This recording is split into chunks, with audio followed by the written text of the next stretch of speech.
কলকাতা টিভিতে আপনাদের সকলকে স্বাগত। আপনাদের সঙ্গে রয়েছে আমি অঙ্কুর।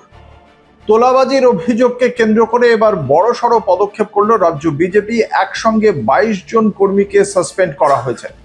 আপনারা সকলেই জানেন, কিছুদিন আগেই বিজেপির রাজ্য সভাপতি শ্রমিক ভট্টাচার্য একটি অনুষ্ঠানে বলেছিলেন যে বিভিন্ন দিক থেকে তোলাবাজির অভিযোগ আসছে।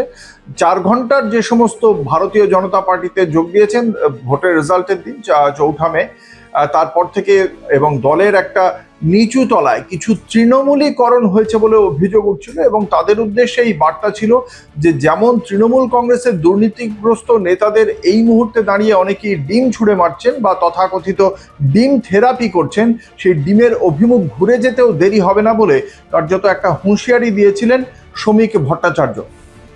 এরপরেই আমরা দেখতে পেয়েছিলাম এ রাজ্যের জন্য কেন্দ্রীয় পর্যবেক্ষক সুনীল বানসাল, রাজ্যের মুখ্যমন্ত্রী শুভেন্দু অধিকারী এবং রাজ্য বিজেপি সভাপতি তথা সাংসদ শ্রমিক ভট্টাচার্যের একটি বৈঠক হয়। সেই বৈঠকের পরেই এই গুরুত্বপূর্ণ পদক্ষেপ আমরা দেখতে পেলাম। সূত্রের খবর যে তোলাবাজির অভিযোগ আসার পর রাজ্য জুড়ে অন্তত 250 জন নেতাকে শোকজ নোটিশ পাঠানো হয়েছিল। এই শোকজ নোটিশ পাঠানোর পর 80 জন যে উত্তর দিয়েছিলেন সেই উত্তরকে সন্তোষজনক বলে মনে করেছিল রাজ্য বিজেপি নেতৃত্ব।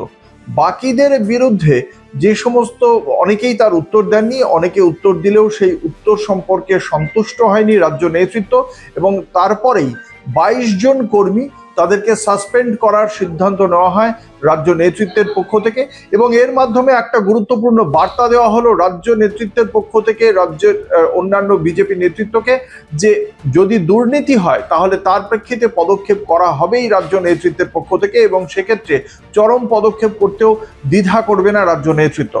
এবং তার পাশাপাশি সামনেই আসছেন কেন্দ্রীয় পর্যবেক্ষক, রাজ্যে আসছেন সুনীল বানসাল।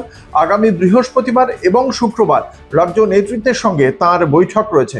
তার ঠিক আগে এই 22 জনকে সাসপেন্ড করে রাজ্য নেতৃত্বের পক্ষ থেকে একটা বার্তা দেওয়া হলো, রাজনৈতিক বার্তা দেওয়া হলো এক্ষেত্রে কেন্দ্রীয় নেতৃত্বের কাছেও।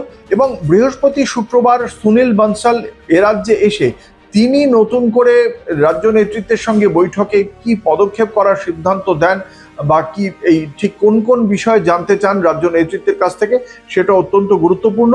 এবং এখনো পর্যন্ত যা জানতে পারা যাচ্ছে, সংগঠনের ভাবমূর্তি রক্ষার স্বার্থে প্রয়োজনে কঠোর পদক্ষেপ করা হবে এবং গুরুত্বপূর্ণ বৈঠকে ভবিষ্যতে আর কোনো সাংগঠনিক পদক্ষেপ করা হয় কিনা সেদিকে আমাদের অবশ্যই নজর থাকবে এবং সেই খবর জানতে আপনাদের চোখ রাখতে হবে কলকাতা টিভির পর্দায় রাত 3-7 দিন।